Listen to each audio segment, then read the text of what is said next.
praises of God in our mouth and a two-edged sword in our hand. We'll march right on to the victory side, right into Canaan's land. With the high praises of God in our mouth and a two-edged sword in our hand. We'll march right on to the victory side, right into Canaan's land. With the high praises of God in our mouth and a two-edged sword in our hand. We'll march right on to the victory side, right into Canaan's land. We'll march right on to the victory side, right into Canaan's land. We'll march right on to the victory side, right into Canaan's land.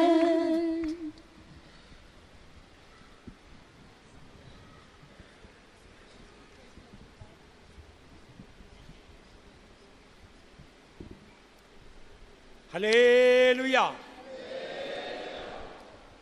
Once again, hallelujah. All those who are sons and daughters of Zion, once again, roar, hallelujah. Hallelujah. We thank God for all that God has done in the workers' meetings and all the preparation of the convention. இந்த ஊழியக்காரருடைய கூட்டத்திலும் கன்வென்ஷனுடைய ஆயத்த காரியங்களில் எல்லாம் தேவன் மட்டுமாக செய்த எல்லா காரியங்களுக்கும் நாங்கள் தேவனுக்கு நன்றியாக இருக்கிறோம். I want to thank God for the beautiful life of Pastor Don. I want to thank God for the beautiful life of Pastor Don. அருமையான ஜீவியத்திற்காக நான் தேவனை துதிக்க விரும்புகிறேன். பாஸ்டர் டான் గారి యొక్క ప్రియమైన ఒక జీవితం గురించి చెప్పాలని తలుస్తున్నాను. So many beautiful things I learned from that blessed life. அவருடைய ஆசீர்வதிக்கப்பட்ட ஜீவியத்திலிருந்து अनेक நல்ல காரியங்களை நான் கற்றுக்கொண்டேன். ఆయన ఆశీర్వదింపబడిన జీవితం నుంచి అనేక మంచి కార్యములు నేర్చుకున్నాను. One thing that helped me is to get a new understanding about the grace of God. தேவனுடைய கிருபையை பற்றி ஒரு புதிய ஒரு அர்த்தத்தை வெளிப்படுத்தலே நான் அவரிடத்தில் பெற்றுக்கொண்ட ஆசீர்வாதம் ஒரு காரியமா இருக்கிறது. దేవుని యొక్క కృపను గురించి ఒక విశేషమైన ఆశీర్వాదం నేను పొందినట్లుగా గ్రహించున్నాను. We all might have preached about grace, heard about so many studies, sermons about grace. நாம் கிருபையை பற்றி நாம் பிரசங்கம் பண்ணியிருக்கலாம், கிருபையை பற்றி अनेक வேத பாடங்களை நாம் கேட்டிருக்கலாம். కృపను గురించి మనం అనేక వేద పఠనం ఇవ్వవచ్చును, దాని గురించి మనం విని ఉండవచ్చును. Hearing about grace is one thing, but seeing grace is another thing. கிருபையை பற்றி கேட்பது கேள்விப்படுவது ஒரு காரியம், ஆனால் கிருபையை காண்பது மற்றொரு காரியமாகும். కృపను గురించి వినడం ఒక కార్యమైంచినది, అయితే కృపను చూడడం అనేది ఒక విశేషమైన కార్యమైంచినది. We all have heard about grace, the meaning of grace. நாம் எல்லாரும் கிருபையின் அர்த்தம் என்ன என்று கேள்விப்பட்டிருக்கிறோம். మనం అందరం కూడా కృపను గురించిన అర్థము వినించున్నాము. Some people say grace, G-R-A-C-E means gift received at Christ's expense, in a way that is also true. ஆங்கிலத்தில் கிரேஸ் என்ற ஒவ்வொரு வார்த்தையை சொல்லி கிறிஸ்து கரையும் செலுத்தினபடியினால் நாம் பெற்றுக்கொண்ட ஈவு என்று கிருபைக்கு ஒரு வியாக்கியானம் சொல்கிறார்கள். அது ஒரு விதத்தில் சரிதான். ఆంగ్ల భాషలో గ్రేస్ అని చెప్పిన మాటకు అర్థము ఆయన ఉచితమైన కృపను మనము బహుమానముగా పొందినామని అర్థం ఇచ్చినట్లుగా చెప్పుచున్నారు. And some others interpret grace means the help God has given freely by his kindness. தேவன் இலவசமாக அவருடைய தயவு நிமித்தமாக நமக்கு பாராட்டுகிற தயவு உதவி அல்லது சகாயம் தான் கிருபை என்று வேறு சிலர் சொல்கிறார்கள். దేవుని యొక్క మహా దయను బట్టి ఆయన ఉచితంగా మన కృప ఇచ్చినాడని చెప్పుచున్నారు. But in practical sense for we human beings, grace means what we naturally cannot do, God helps us to do for his glory. That is grace. மனுக்குலத்தில் சேர்ந்தவர்களாகிய நாம் இந்த கிருபையை பற்றி சரியாக விளங்கிக் கொள்ள வேண்டும் என்றால் இயற்கையாக நாம் எந்த காரியங்களை செய்ய முடியவில்லையோ அதை அவருடைய நாமத்தின் மகிமைக்காக நாம் செய்யும்படியாக அவர் நமக்கு உதவி செய்கிறாரே, அதுதான் அந்த கிருபை. కృప అనగా స్వాభావికంగా మనము ఏ కార్యములు చేయలేకపోతున్నామో ఆ కృప ద్వారా చేసే ప్రతి కార్యమును కృప బోధిస్తున్నది. What naturally we cannot do, God helps us to do for His glory is grace. இயற்கையாக நாம் எதை செய்ய முடியாமல் இருக்கிறதோ அதை அவருடைய நாமத்தின் மகிமைக்காக நாம் செய்யும்படியாக அவர் நமக்கு உதவி செய்வதுதான் கிருபை. స్వాభావికంగా మనం ఏది చేయలేకపోతున్నామో ఆ కార్యములు దేవుని యొక్క మహిమ కొరకై చేయుచున్నామే, అదే కృప అని చెప్పబడుచున్నది. I will give an example. ஒரு உதாரணம் சொல்கிறேன். ఉదాహరణ చెప్పుచున్నాను. Nobody could love Pastor Sampath. ஒருவரும் பாஸ்டர் சம்பத்தை நேசிக்க முடியவில்லை. ఒక్కరు కూడా pastor సంపత్ను ప్రేమించలేకపోతున్నారు. For his nature is like that. ஏனென்றால் அவருடைய சுபாவம் அப்படி இருக்கிறது. కారణం ఏమనగా ఆయన స్వభావం అలాగా ఉంటున్నది. But if I am able to love him who is so unlovable, that is grace. ஒருவராலும் நேசிக்கப்பட முடியாத அந்த நபரை நான் அன்பு கூற முடியும் என்றால் அதுதான் கிருபை என்று சொல்வது. ఎవరును ప్రేమించలేని ఆ యొక్క వ్యక్తిని ఒకవేళ నేను ప్రేమించినట్లయితే దాన్నే కృప అని చెప్పబడుచున్నది. Take for granted I am very unkind person. உதாரணமாக நான் தயவில்லாத ஒரு மனுஷன் என்று நீங்கள் என்னை உதாரணமாக எடுத்துக்கொள்ளுங்கள். ఉదాహరణంగా నేను ఒక దయలేని వ్యక్తిని తలంచండి. If Pastor Sam could be kind to me who is always unkind, that is grace. தயவையே காண்பிக்க முடியாமல் இருக்கிற என்னை பாஸ்டர் சாம் சுந்தர் அவர்கள் என்னிடத்தில் தயவு காண்பிப்பார் என்றால் அதுதான் கிருபை. ఎన్నడూ దయను చూపించలేని పాస్టర్ సామ్ సుందర్ ఒకవేళ దయ చూపించినట్లయితే అదే కృప అని చెప్పబడుచున్నది. If you can be kind to the one who is kind to you, that is not grace. That is natural. Even drunkards do that.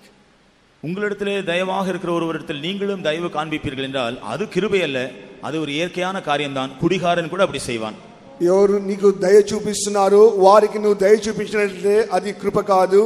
తాగుబోతులు కూడా అటువంటి దయను చూపిస్తున్నారు. But when you can be kind to the person who is always unkind to you, that is grace. உங்களிடத்திலே தயவே காண்பிக்காமல் இருக்கிற ஒரு ஆளிடத்திலே நீங்கள் தயவுள்ளவர்களாக இருப்பீர்கள் என்றால் அதுதான் கிருபை. నీకు దయ చూపని ఒక వ్యక్తికి నీవు దయ చూపించినట్లయితే అదే కృప అని చెప్పబడుచున్నది. So one part of the meaning of the grace of God means what naturally we cannot do, God helps us to do for His glory is grace. ஆனபடியால் கிருபை என்பதனுடைய ஒரு அர்த்தம் என்னவென்றால் இயற்கையாக நாம் என்ன செய்ய முடியாமல் இருக்கிறதோ அந்த காரியத்தை செய்யும்படியாக அவருடைய நாமத்தின் மகிமைக்காக நாம் செய்யும்படியாக தேவன் நமக்கு உதவி செய்கிறாரே, அதுதான் கிருபை. స్వాభావికంగా మనం ఏది చేయలేకపోతున్నామో దానిని దేవుని యొక్క మహిమ కొరకే దేవుడు చేసినట్లయితే దాని కృప అని చెప్పుచున్నారు. There are so many things naturally we cannot do. இயற்கையாகவே நாம் செய்யக்கூடாமல் இருக்கிறதான அநேக காரியங்கள் உள்ளன. స్వాభావికంగా మనము చేయని కార్యములు అనేకం ఉంటున్నవి. But God helps us to do those things for His glory. That is grace. ஆனால் தேவனோ அவருடைய நாமத்தின் மகிமைக்காக அந்த காரியங்களெல்லாம் நாம் செய்யும்படி நமக்கு உதவி செய்கிறார், அதுதான் கிருபை. దేవుని యొక్క మహిమ నిమిత్తమై అనేక కార్యములు చేయుటకు దేవుడు సహాయం చేయుచున్నాడు, అదే కృప అయించున్నది.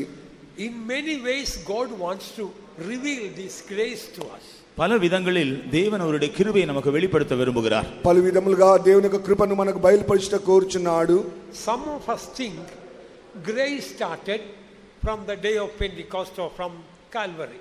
சிலர் நினைக்கிறார்கள் கிருபையானது பெந்தேகோஸ்தே நாளில் அல்லது கல்வாரியில் இருந்து ஆரம்பிக்கிறது என்று நினைக்கிறார்கள். కొంతమంది తలంచున్నారు కల్వరిలో నుండి ఆ యొక్క కృప అనేది ప్రారంభించబడి ఉంటున్నది. In one sense that is true. ஒரு விதத்தில் அது உண்மைதான். ఒక విధముగా అది సత్యమే. But in a deep sense grace started in heaven.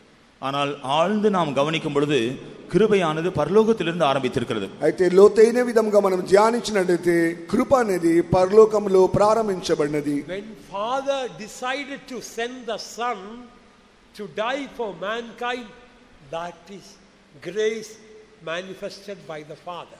மனுக்குலத்திற்காக மரிக்கும்படியாக தம்முடைய குமாரனை அனுப்ப வேண்டும் என்று பிதாவானவர் தீர்மானித்தது, அதுதான் பிதாவினிடத்திலிருந்து தேவனுடைய கிருபை வெளிப்பட்டதான சந்தர்ப்பமாகும்.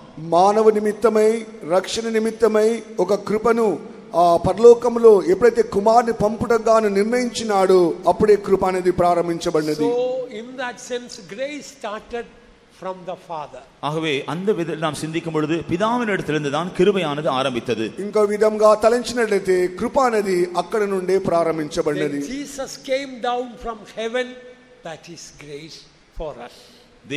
இயேசு பரலோகத்திலிருந்து இறங்கி நமக்காக வந்தது, அது ஒரு கிருபைதான். యేసు ప్రభు పరలోకం నుంచి దిగి రావడమే అది ఒక కృప అయినది. So Holy Spirit helped him, or helped Jesus to become sacrifice for us.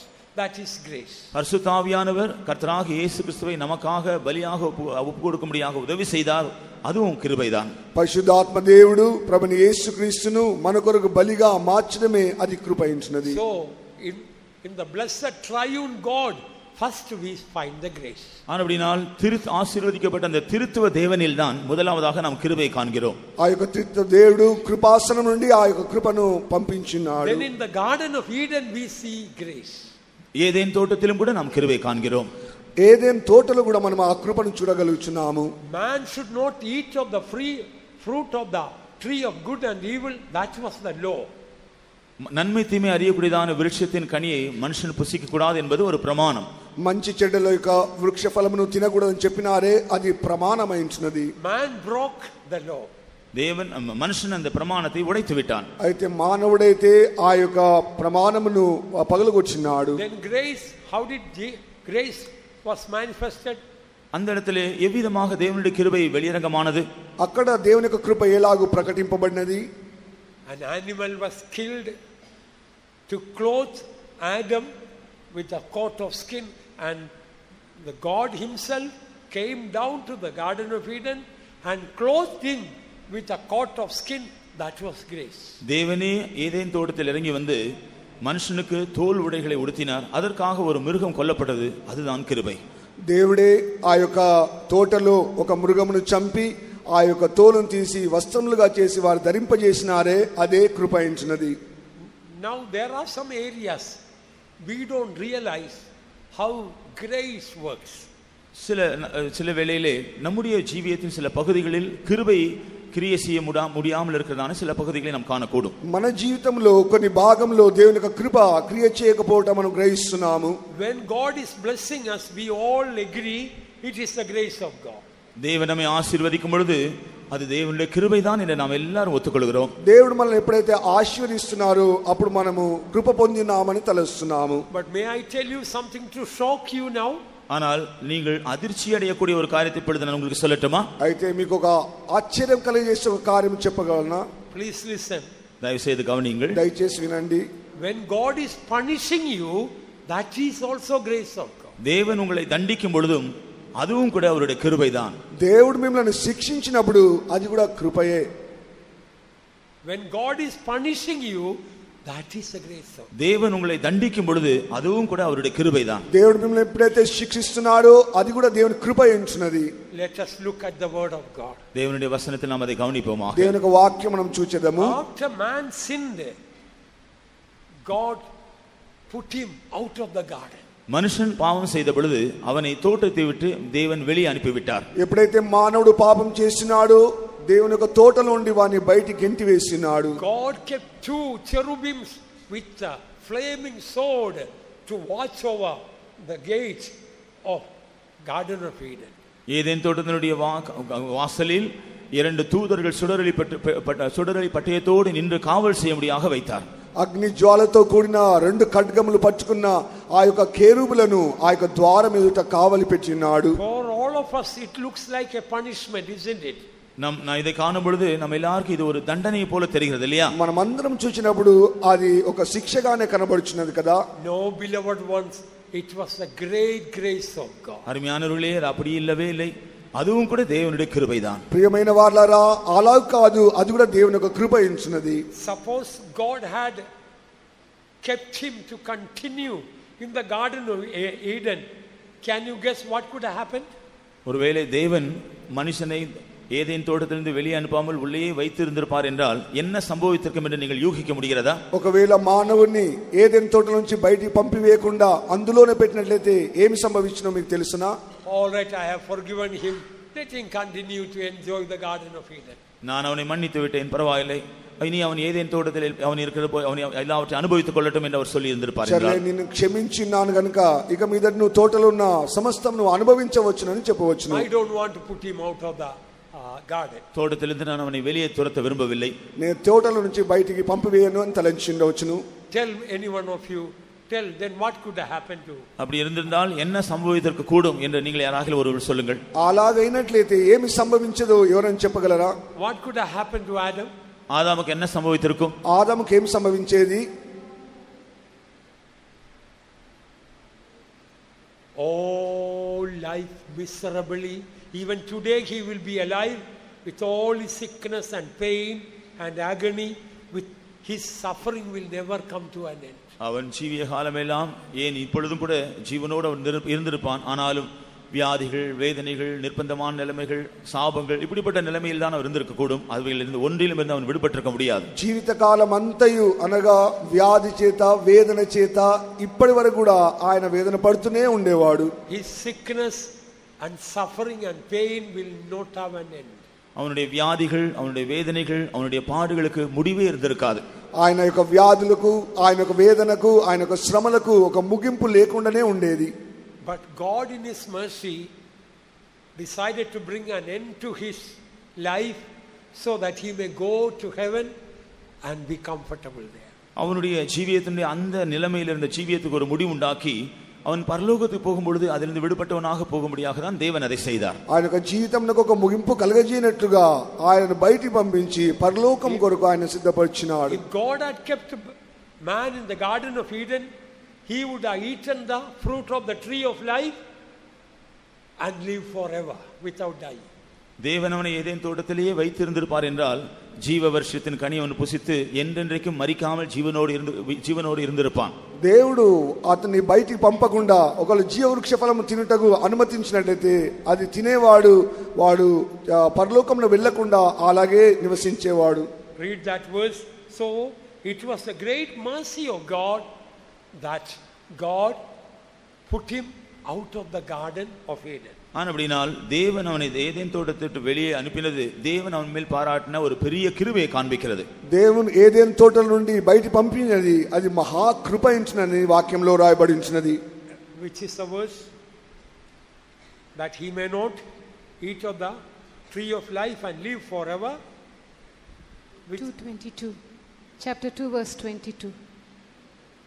Chapter 3 verse 22. மூன்றாம் அதிகாரம் 22ஆம் வசனம்.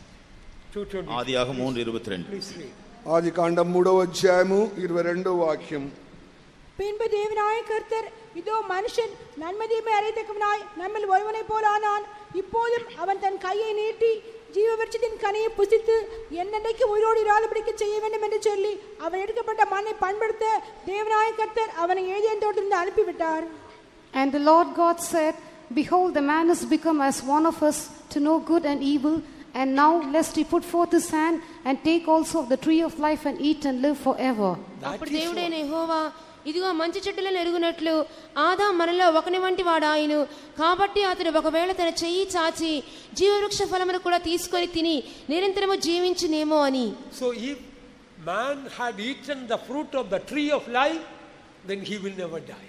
மனுஷன் ஜீவ விருட்சத்தின் கனியை புசித்திருப்பான் என்றால் அவன் ஒரு காலம் மரித்திருக்க மாட்டான். మానవుడు జీవవృక్ష ఫలమును తీసుకొని భుజించినట్లయితే ఒక దినమైనను వాడు మరణించేవాడు కాదు. With all the sickness and curse come from sin, man has even today also he would be suffering without an end at all. பாவத்தின் நிமித்தமாக வந்த எல்லா விதமான வியாதிகள், சாபங்கள் எல்லாவற்றையும் இன்னும் அவன் தொடர்ந்து நிலைத்திருந்திருப்பான். அவைகளிலிருந்து அவனுக்கு ஒரு விடுதலை கிடைத்திருக்காது. పాపం ద్వారా వచ్చే శాపము, ఆ యొక్క వ్యాధి, ఆ యొక్క వేదన సమస్తము ఇప్పటి వరకు అనుభవిస్తూనే ఉండేవాడు. When we read the Bible, it will appear God didn't show any kindness. See, straight away put him out of the garden and put a watchman there not to come inside. நாம் வேதத்தில் படித்து பார்க்கும் பொழுது தேவன் இரக்கம் காட்டாமல் உடனடியாக அவன் தோட்டத்தை விட்டு அவனை துரத்திவிட்டு அவன் மறுபடியும் உள்ளே வராமல் இருப்பதற்கு தூதர்களை காவலும் வைத்து விட்டாரே என்று நாம் என்பது போல நமக்கு தோன்றும். అయితే దేవుడు అతని మీద కనికరము చూపకుండా అతన్ని వెంటనే ఆ యొక్క తోట నుంచి బయటికి పంపివేసి ఆ యొక్క ఖడ్గంతో కూడిన కెరూబులను ద్వార పెట్టించున్నాడు. sometimes we are in that state. சில வேளையில் நாம் அந்த நிலைமையில் தான் இருக்கிறோம். కొన్ని పర్యాయాలు మనం కూడా అదే స్థితిలో ఉంటున్నాం. When God is punishing us, sometimes we are spiritually blind to see it is the great mercy of God. தேவன் சில வேளையில் நம்மை தண்டிக்கும் பொழுது அது தேவனுடைய பெரிதான கிருபைதான் என்று காணக்கூடாதபடிக்கு ஆவிக்குரிய ரீதியிலே நாம் குருடராக இருக்கிறோம். దేవుడు మనల్ని శిక్షించినప్పుడు మనము గ్రహించలేని స్థితిలో మనము ఆత్మలో ఒక గుడ్డివారంగా కనబడుచుంటున్నాము. But beloved ones, let me tell you, if our spiritual eyes are open, we will thank God for the punishments rather than for the blessings God gave us. ஆனால் அருமையானவர்களே, நான் உங்களுக்கு ஒரு காரியத்தை சொல்கிறேன். உண்மையாக நம்முடைய ஆவிக்குரிய கண்கள் திறந்திருக்கும் என்றால் தேவன் நம்மை ஆசீர்வதிக்கும் பொழுது அவருடைய கிருபை என்று விளங்கிக் கொள்வதை பார்க்கலாம். தேவன் நம்மை தண்டிக்கும் பொழுது தேவன் எவ்வளவு பெரிய கிருபை காண்பிக்கிறார் என்பதை நாம் சரியாக విளங்கிக் கொள்வோம். ప్రియమైన వారలారా, మనం ఆత్మీయ నేత్రములకు వెళ్ళి తెరిచి చూచినట్లయితే మనల్ని ఆశ్రయించినప్పుడు నా కృప కంటే దేవుడు మనల్ని శిక్షిస్తున్నప్పుడే ఆయన కృప అమితముగా కనబడుచుంటున్నది. Look at another grace of God, another punishment. இன்னொரு தண்டனை பாருங்கள். ఇంకొక శిక్షను చూడండి. When man sinned, God did not curse man, but God cursed the earth. மனுஷன் பாவம் செய்த பொழுது தேவன் மனுஷனை சபிக்கவில்லை, பூமியை தான் சபித்தார். దేవుడు మానవును శిక్షించినప్పుడు మొట్టమొదట మానవుని కాదు భూమిని శపించినాడు. Earlier, without any toiling, watering or digging, earth was bringing forth fruits.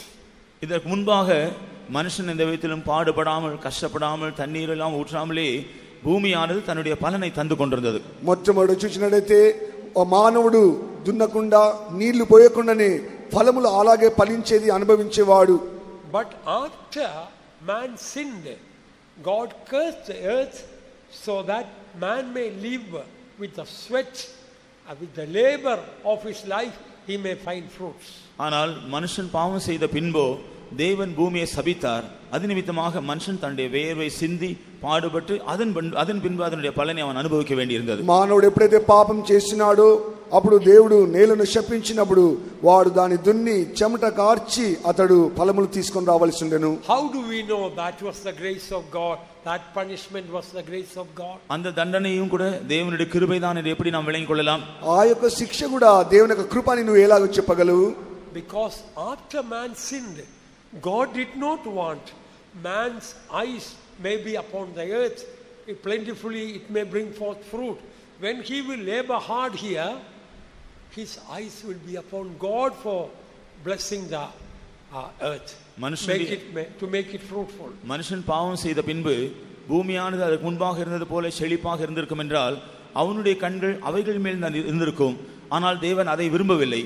பூமியிலே அவன் இப்பொழுது பாடுபட்ட வியர்வை சேர்ந்து அதன் பலனை பெற்றுக்கொள்ளும்படியாக அவனுடைய கண்கள் தேவன் மேல் இருக்க வேண்டும் என்ற நோக்கத்தோடு தான் தேவன் அதை செய்தார். మొట్టమొదట మానవుడు పాపం చేయక ముందుగా అది నేల అనేది ఫలములు ఇచ్చేది. అయితే మానవుడు ఆ ఫలములను చూచుకుంటూ ఉండేవాడు.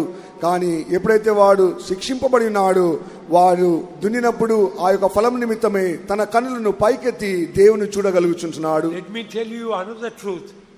When we are unfairly punished, that is the great grace of God.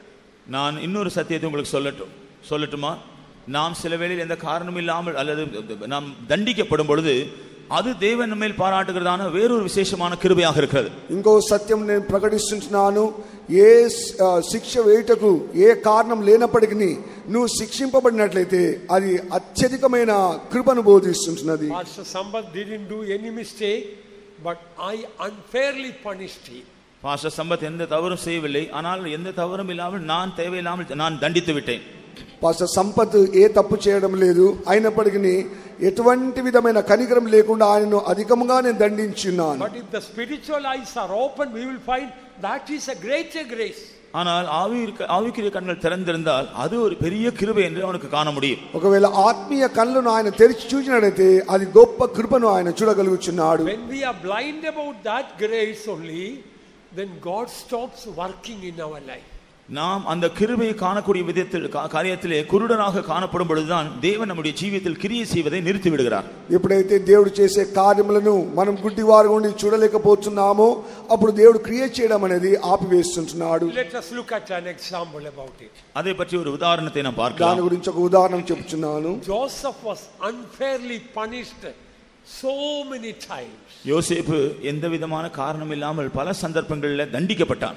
యోసేపు ఏ కారణం లేకుండానే అనేక పర్యాయాలు అతడు శిక్షింపబడి ఉన్నాడు. He was thrown into the pit without water that he may die there.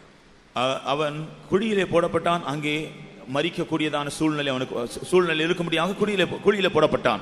నీరు లేని యొక్క బావిలో అతడు పడివేయబడి ఉంటున్నాడు. కారణం అతడు మరణించవలని వారు కోరి ఉంటున్నారు. He was hated and sold as a slave. அவன் பகைக்கப்பட்டான், அடிமையாக அவன் விற்கப்பட்டான். అతడు ద్వేషింపబడి ఉంటున్నాడు. ఆయన బానిసగా వారికి ఐగుప్తు వారికి అమ్మి వేసి ఉంటున్నారు. And afterwards he was unfairly punished and thrown into a terrible prison. அதன் பின்பு காரணமில்லாமல் மறுபடியும் தண்டிக்கப்பட்டு ஒரு பயங்கரமான சிறைச்சாலையில் அவன் போடப்பட்டு விட்டான். ఆ తర్వాత అతడు భయంకరంగా శిక్షింపబడినాడు. భయంకరమైన ఆ యొక్క జైల్లో అతడు పడివేయబడి ఉంటున్నాడు. But something strange we read about this. ஆனால் இது அவனுக்கு அதை குறித்து வினோதமான ஒரு காரியத்தை நாம் படிக்கிறோம். అయితే అక్కడ ఒక వినోదమైన కార్యం మనం చదువుతున్నాము. In Genesis 39 verse 21 says, but the Lord was with Joseph and showed him mercy and gave him favor in the sight of the keeper of the prison. ஆதியாகமம் 39ஆம் அதிகாரம் 21ஆம் வசனத்தில் நாம் படிக்கிறோம், கர்த்தரோ யோசேப்போடு இருந்து அவன் மேல் கிருபை வைத்து சிறைச்சாலை தலைவனுடைய தயவு அவனுக்கு கிடைக்கும்படி செய்தார்.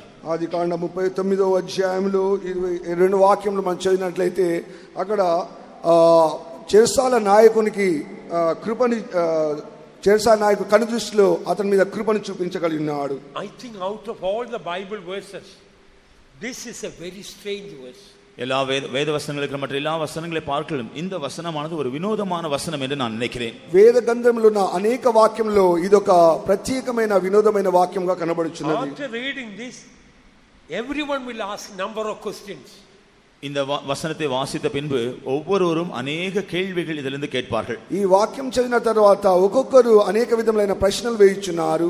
The Lord was with Joseph and showed him mercy and gave him favor in the sight of the keeper of the prison. கர்த்தரோ யோசேப்போடு இருந்து அவன் மேல் கிருபை வைத்து சிறைச்சாலை தலைவனுடைய தயவு அவனுக்கு கிடைக்கும்படி செய்தார். యెహోవా యోసేపుకు తోడుగా ఉండి చెరసాల యొక్క అధిపతి యొక్క దృష్టిలో అది దయ కలుగజేస్తున్నాడు. I will put it in a simplified way. You are thrown into the prison, life imprisonment. இலகுவான விதத்தில் உங்களுக்கு சொல்கிறேன், நீங்கள் ஆயுள் காலம் சிறைச்சாலை இருக்கபடியாக சிறைச்சாலையில் போடப்படுகிறீர்கள். ఒకవేళ మీరు జీవకాలము ఆ యొక్క చెరసాలలో వేయబడే యొక్క శిక్షలో వేయబడి ఉన్నారని తలంచండి. And you don't know when you are going to come out of the prison, the worst type of prison.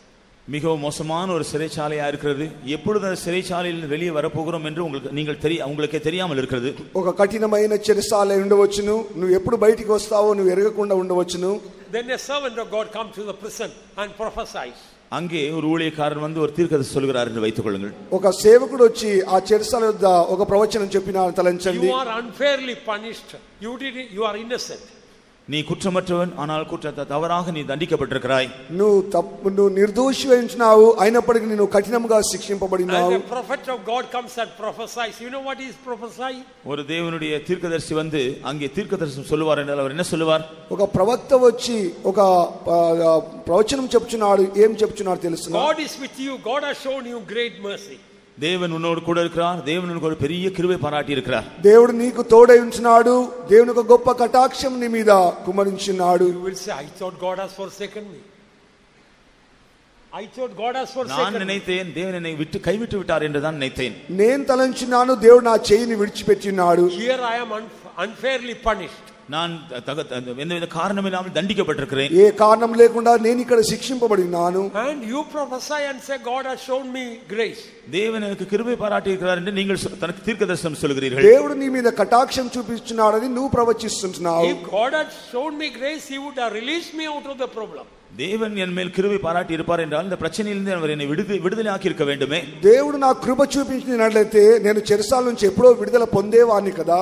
What grace God has given me? தேவன் எனக்கு என்ன கிருபை தந்திருக்கிறார்? దేవుడు నా మీద ఏ కటాక్షం చూపించున్నాడు? My family has forsaken me. என்னுடைய வீட்டார் என்னை கைவிட்டு விட்டார்கள். నా ఇంటి వారు చేయి విడిచిపెట్టినారు. My brothers sold me out. என்னுடைய சகோதரர்கள் என்னை விட்டு போட்டார்கள். నా సహోదరులు నా చేయి విడిచిపెట్టినారు. My master misunderstood me and punished me. என்னுடைய எஜமான் என் மேல் தவறாக பிழையாக என்னை விளங்கிக் கொண்டு என்னை தண்டித்து விட்டான். నా యజమానుడు కూడా నన్ను కఠినంగా శిక్షించినాడు. How can you say God has shown you mercy? அப்படி இருக்கும் பொழுது தேவன் என் மேல் இரக்கம் கிருபை பாராட்டினார் என்று எப்படி நீங்கள் சொல்கிறீர்கள்? అలాగేనది దేవుడు నా మీద కృప చూపినాడని నువ్వు ఎలాగ చెప్పగలుగుతున్నావు? When God is unfairly punishing you, to take it, that is the grace of God. I tell you, we need a greater opening of our spiritual life. தேவன் விதமாக தகுதியற்ற சில வேளையிலே எந்தவித காரணம் இல்லாமல் தண்டிக்கக்கூடிய சூழ்நிலைகளை நம்ம ஒப்பு கொடுக்கும் பொழுது அது தேவனுடைய பெரிய கிருபை என்று நாம் அதை நல்ல விதத்தில் எடுத்துக்கொள்ள வேண்டும் என்றால் உண்மையாகவே நம்முடைய ஆவிக்குரிய கண்கள் பிரகாசிக்கப்பட்டு அல்லது நல்ல தரிசனமுடையவர்களாக இருக்க வேண்டும். ఏ కారణం లేకుండా ఒకవేళ నువ్వు శిక్షింపబడినట్లయితే నీ యొక్క ఆత్మీయ నేత్రం నువ్వు తెరిచి చూచినప్పుడు అది నీ జీవితంలో ఒక అద్భుతంగానే కనబడుచున్నది. God planned to make Joseph the prime minister of Egypt for 80 years. தேவன் யோசேப்பு எகிப்திலே பிரதம மந்திரியாக 18 வருஷங்கள் இருக்க வேண்டும் என்று 80 வருஷங்கள் பிரதான மந்திரியாக இருக்க வேண்டும் என்று சொல்லி அவர் தீர்மானித்து விட்டிருந்தார். ఆ తరువాత యోసేపు ఆ యొక్క ప్రధాన మంత్రిగా ఉండునట్లు 80 సంవత్సరాల వరకు ఉండునట్లుగా అనుమతించినారు. In the prison God planned to bring the chief butler and chief baker who were in the royal family in the king's house to bring them here to teach the language of the country and about the government matters. It was a training center for him to become the prime minister. யோசேப்பு சிறைச்சாலையில் இருக்கும் பொழுது அந்த ராஜாவின் அரண்மனையில் இருந்த சுயம்பாகங்கள் தலைவன் பான பாத்திரக்காரருடைய தலைவனை எல்லாம் இங்கே சிறைச்சாலையில் கொண்டு வந்து அந்த தேசத்தின் பாஷையை கற்றுக்கொள்ள முடியாகும், அந்த அரண்மனைய ஒழுங்குகள் மற்ற காரியங்களை எல்லாம் கற்றுக்கொள்ள முடியாகும் தேவன் செய்து இவ்விதமாக சிறைச்சாலையில் அவனுக்கு ஒரு பயிற்சியை கொடுத்தார். ఎప్పుడైతే ఆయన చెరసాల్లో వేయబడి ఉంచినాడో ఆ సమయంలో పానదాన నాయకుడు ఉంచినాడు, భోజనకు అధిపతి ఉంచినాడు. వీరి ద్వారా ప్రభుత్వం గురించి ఆ యొక్క రాజును గురించి భాషను గురించి అతడు నేర్చుకుంటకు ఒక శిక్షణ కలగజేసే ఒక సమయముగా అతడు తీసుకుని ఉంటున్నాడు. You know, later on Joseph spoke Egyptian language so fluently his own brothers could not recognize him. பிந்தின நாட்டில் நாம் பார்க்கிறோம் யோசேப்பு எகிப்தியருடைய பாஷையை மிகவும் சரளமாக பேசினான். அவனுடைய சொந்த சகோதரர்களே அந்த பாஷையில பேசின பொழுது இவன் அவனுடைய சகோதரனுடைய அடையாளம் கண்டுகொள்ள முடியவில்லை. ఆ తరువాత యోసేపు ఐగుప్తు భాష నేర్చుకున్నాడు. అతడు సాధారణంగా మాట్లాడుతున్నప్పుడు తన సహోదరులు గుర్తుపట్టలేకపోయించున్నారు. So what we learn, when God is punishing, we must praise God because it's the grace of God. நாம் இதிலிருந்து என்ன விளங்கிக் கொள்கிறோம் என்றால் தேவன் நம்மை தண்டிக்கும் பொழுது அது தேவன் நம்மை பாராட்டுகிற கிருபை என்கிறதை விளங்கிக் கொண்டு நாம் அவரை ஸ்தோத்திரம் பண்ண வேண்டும். దేవుడు మనల్ని శిక్షించినప్పుడు దేవుడు మన మీద చూపించిన యొక్క మహాదయాన్ని తలంచి ఆయనకు స్తోత్రం చెల్లించవలెను. When God is unfairly punishing us, we should praise God. It is a great grace of God. எந்த விதமான காரணம் இல்லாமல் சில வேளையில் தேவன் நம்மை தண்டிக்கும் பொழுது நாம் இன்னும் விசேஷமான தேவனுடைய கிருபை என்கிறதை விளங்கிக் கொண்டு இன்னும் அதிகமாய் தேவனை ஸ்தோத்திரிக்க வேண்டும். ఏ కారణం లేకుండానే ఒకవేళ దేవుడు శిక్షించినట్లయితే అది మహా గొప్ప దయాని కృపని నువ్వు తలంచి అధికంగా నువ్వు దేవునికి స్తోత్రం చెల్లించవలెను. That shows God has great plan for us. அது தேவன் நம்ம மேல் ஒரு பெரிய திட்டம் வைத்திருக்கிறார் என்கிறதை காண்பிக்கிறது. దేవుడు మన మీద చూపించిన ఒక గొప్ప ఆలోచన ఏంటనే తలంచవలెను. But very often, beloved ones, we are spiritually blind. When we are unfairly punished, we murmur and complain. We don't see the grand plan of God. ஆனால் அருமையானவர்களே, நாம் ஆவிக்குரிய ரீதியில் குருடராக இருக்கிறபடியால் சில வேளையில் எந்த காரணம் இல்லாமல் நாம் தண்டிக்கப்படும் பொழுது நாம் முறுமுறுக்கிறோம், கேள்வி கேட்கிறோம், நாம் அதை நல்ல விதத்தில் எடுத்துக்கொள்ள முடியாமல் இருக்கிறோம். ప్రియమైన వారలారా, ఆత్మ సంబంధమైన నేత్రల్లో మనం గుడ్డివారం ఉంచున్నాం గనుక మనం అనేక ప్రయాణములు సనుగుచుంటున్నాము, తప్పుగా మనము అర్థం చేసుకొని మనం జీవిస్తున్నాం. We praise God for God's blessings, but often we fail to praise God for God's punishments. தேவன் நம்மை ஆசீர்வதிக்கும் பொழுது தேவனை துதிக்கிறோம், ஆனால் தேவன் நம்மை தண்டிக்கும் பொழுது அவரை துதிக்கிற விஷயத்தில் நாம் தோல்வி அடைந்திருக்கிறோம். దేవుడు మనల్ని ఆశీర్వదించినప్పుడే మనం దేవునికి స్తోత్రం చెల్లిస్తున్నాము. ఎప్పుడైతే దేవుడు శిక్షిస్తున్నామో అప్పుడు మనము మౌనముగా ఉంటున్నాం. Look at David. தாவீதை பாருங்கள். దావీదును చూడుము. We read about David sure mercies of God. What was that? தாவீதுக்கு பாராட்டின நிச்சயமான கிருபைகள் என்று தாவீதை குறித்து படிக்கிறோம். அது என்ன? దావీదుకు విశేషమైన కృపను గురించి మనం తలస్తున్నాము. అదేంటిది? God severely punished David. தாவీதை தேவன் ரகசியமாக தண்டித்தார். దేవుడు దావీదును రహస్యంగా దండించినాడు. For the mistakes he had done, when we read, we don't need to go into the details, so many punishments came upon David. தாவீது அவன் செய்த தவறுகள் செய்த பொழுதெல்லாம் எத்தனையோ தண்டனைகள், தேவனுடைய தண்டனை அவன் மேல் வந்தது. దావీదు చేసిన తప్పిదములకు అనేక పర్యాయములు అతని మీద శిక్ష వచ్చించినది. Not only his child from Bathsheba died, 3 other children also God took from him. பத்சேபாவுடைய மகன் மரித்தது மாத்திரமல்ல, இன்னும் 3 பிள்ளைகளையும் கூட தேவன் எடுத்து விட்டார். బెత్షెబా యొక్క కుమారుడు మాత్రమే కాకుండా ఇంకా 3 పిల్లలను కూడా దేవుడు తీసివేసినాడు. So many other punishments came. இன்னும் अनेक தண்டனைகள் அவன் மேல் வந்தன. అనేక శిక్షలు అతని మీదకి వచ్చించినవి. God wants to make him a man after the heart of God. தேவன் அவனை அவருடைய இருதயத்திற்கு ஏற்ற மனுஷனாக உருவாக்க விரும்பினார். దేవుడు తన హృదయమునకు తగిన వ్యక్తిగా మార్చుట కొరకే దేవుడు అతనిలో కలుగజేసినాడు. One beautiful thing about David, he never murmured against God for the punishment. தாவீதுடைய ஜீவியத்தில் காணப்பட்ட ஒரு அருமையான விசேஷம் என்னவென்றால், தேவன் தன்னை தண்டித்த பொழுது ஒருபோதும் அவன் முறுமுறுக்கவில்லை.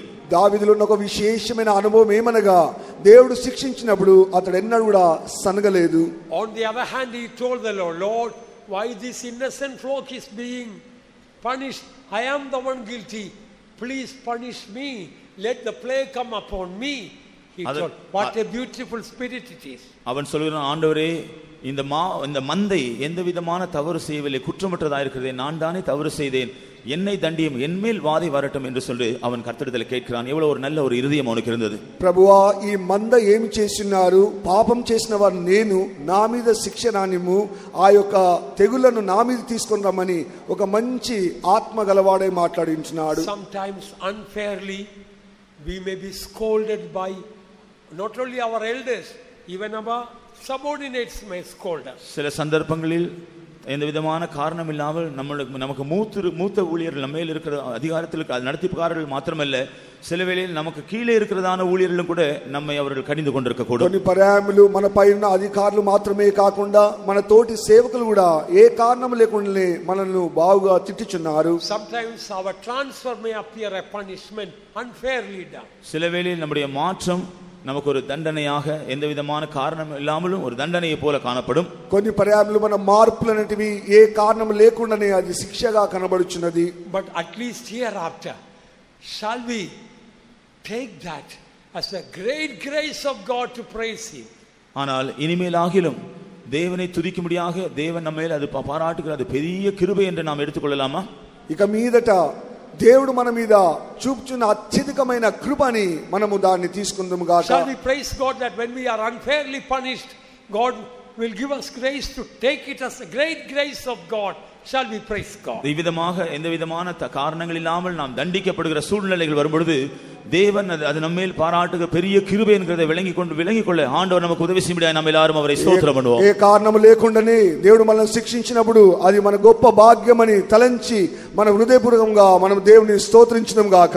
Praise the Lord, praise the Lord, praise the Lord, thank you Lord, thank you Lord, praise the Lord, praise the Lord, praise the Lord, praise the Lord, praise the Lord, praise the Lord, praise the Lord, praise the Lord, praise the Lord, praise the Lord, praise the Lord, praise the Lord, praise the Lord, praise the Lord, praise the Lord, praise the Lord, praise the Lord, praise the Lord. God's word says, grow in grace. దేవుని వచనం சொல்லுகிறது, దేవుని கிருபையிலே வளருங்கள். దేవుని యొక్క వాక్యం బోధిస్తున్నది, దేవుని యొక్క కృపలో ఎదుగుచుండవలెను. Even holy angels don't have that privilege. பரிசுத்த தூதர்களுக்கும் கூட இந்த ஸ்லாக்கியம் கிடைக்கவில்லை. పరిశుద్ధమైన దేవదూతలకు కూడా ఇటువంటి భాగ్యము దొరకలేదు. Jesus did not die for them. యేసు அவர்களுக்காக மரிக்கவில்லை. యేసు ప్రభు వారి నిమిత్తమై మరణించలేదు. Although we can say so many things God has given to them, it's the grace of God. தேவன் அவர்களுக்கு अनेक காரியங்களை எல்லாம் கொடுத்திருந்தாலும் அது கொடுத்திருக்கிறதெல்லாம் தேவனுடைய கிருபைதான். అయితే దేవుడు వారికి ఇచ్చిన అనేక కార్యములు ఉంచినవి అదొక దేవుని కృపనే ఉంచినది. But their punishment was not the grace of God, it was eternal judgment. ஆனால் அவர்கள் தேவன் தண்டித்ததோ தேவனுடைய கிருபையினாலே அல்ல, அது ஒரு நித்தியமான தண்டனையாகவே இருந்தது. అయితే వారిని శిక్షించినప్పుడు అది దేవుని కృప వలన కాదు, అది నిత్య దండనగా మార్చబడినది. How do we grow in the grace of God? நாம் எவ்விதமாக தேவனுடைய கிருபையிலே வளரலாம்? మనం ఏలాగున దేవుని యొక్క కృపలో ఎదగగలము? God's word says grow in the grace of God. தேவனுடைய வசனம் சொல்கிறது தேவனுடைய கிருபையிலே வளருங்கள். దేవుని యొక్క కృపలో మీరు ఎదుగుడి అని దేవుని యొక్క వాక్యంలో రాయబడి ఉన్నది. Not only grow in the grace and in the knowledge of God. Read that. அந்த வசனத்தை படிப்போம். ఆ వాక్యం చదువుదాము. Grow in the grace and in the knowledge of God. தேவனுடைய கிருபையிலும் அவரை அறிகிற அறிவிலும் வளருங்கள். దేవుని యొక్క కృపలోను ఆయన యొక్క తెలివిలోను మనం ఎదుగుదుము గాక. 2 பேதுரு 3:18. Read the verse.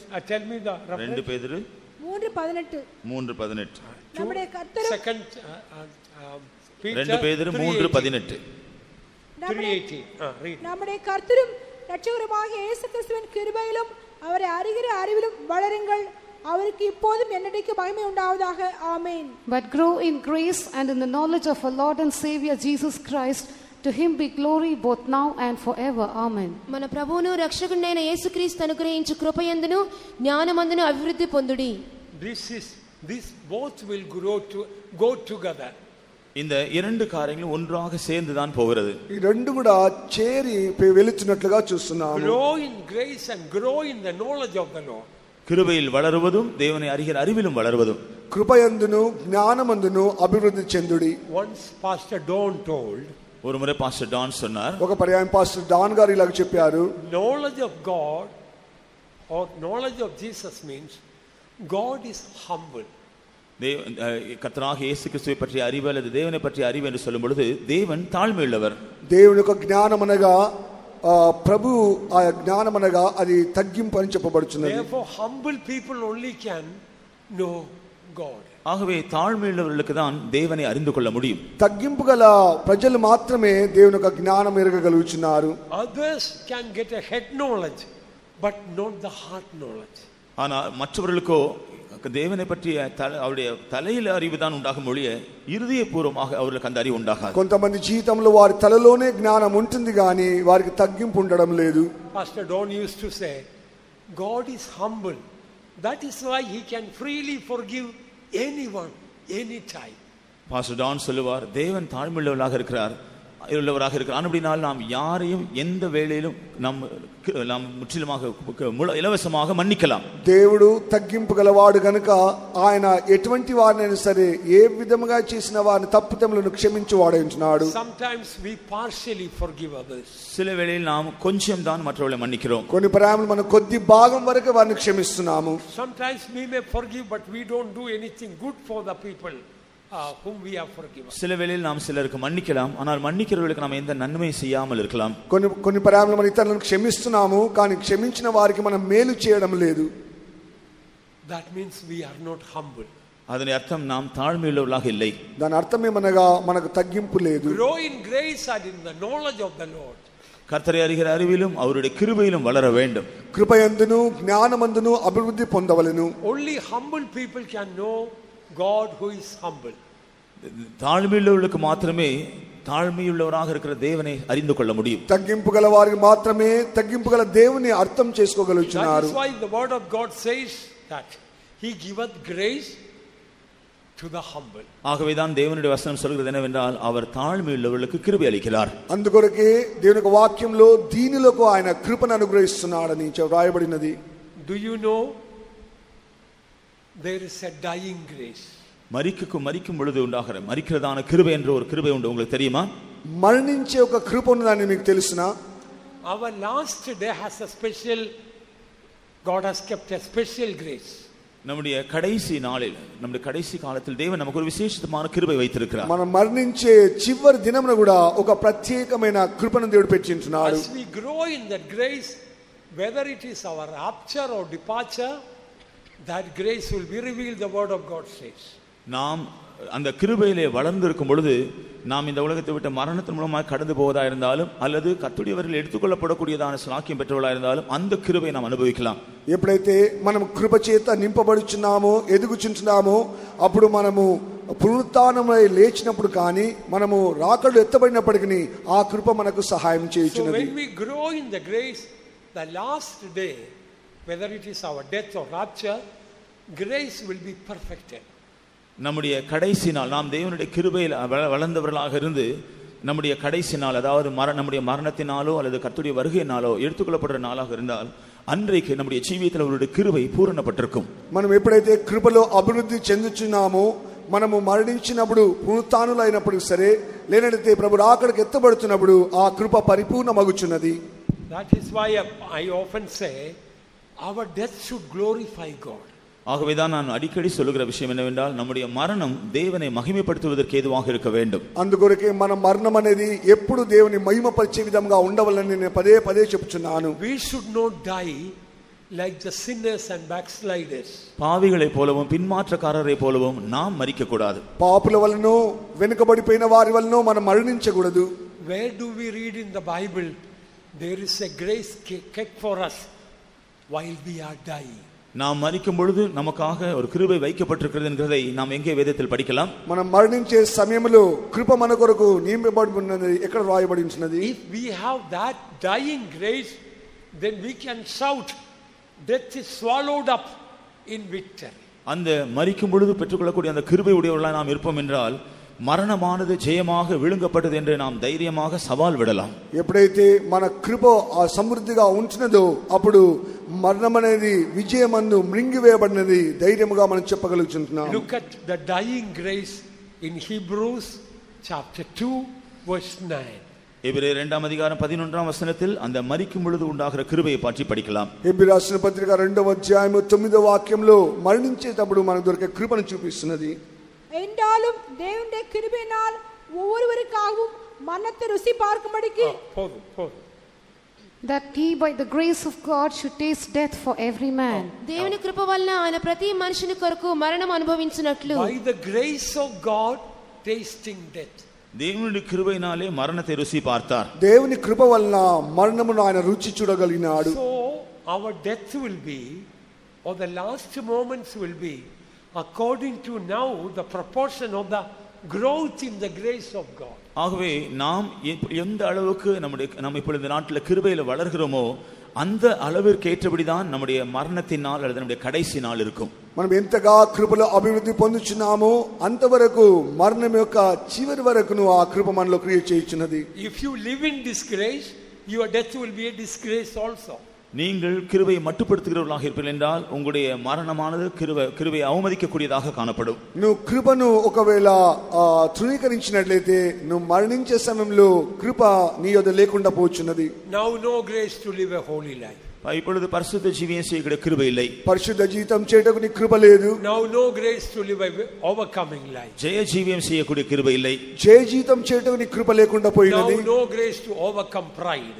பெருமையை மேற்கொள்ளக்கூடிய கிருபை இல்லை. గర్వమును జయించే కృప లేకుండా పోయినది. No grace to overcome anger. கோபத்தை மேற்கொள்ளக்கூடிய கிருபை இல்லை. కోపమును జయించే కృప నీ యొద్ద లేకుండా పోయినది. No grace to overcome lust. இச்சையை மேற்கொள்ளக்கூடிய கிருபை இல்லை. ఇచ్చను జయించలేని ఒక కృప లేకుండా పోయినది. No grace to overcome gluttony. பெருந்திண்டியை மேற்கொள்ளக்கூடிய கிருபை இல்லை. భోజనమును జయించలేని ఒక కృప లేకుండా పోయినది. No grace to overcome love of money. பண ஆசையின் மேல் ஜெயிக்கக்கூடியதான கிருபை இல்லை. డబ్బు మీదన ఆశను జయించలేని ఒక కృప లేకుండా పోయినది. No grace to overcome oversleep. No grace to overcome oversleep. నిద్రను sleeping too much. No grace to overcome too much sleeping. அதிகமாக தூக்கத்தை ஜெயிக்கக்கூடிய கிருபை இல்லை. నిద్ర మత్తును జయించలేని కృప నీ యొద్ద లేకుండా పోయినది. Then beloved ones, we are not growing in grace. அருமையானவர்களே, அப்படி இருந்தால் நாம் கிருபையிலே வளரவில்லை. ప్రియమైన వారలారా, దాని అర్థమేమనగా నువ్వు కృపలో ఎదగకుండా పోచున్నావు. We are growing in disgrace.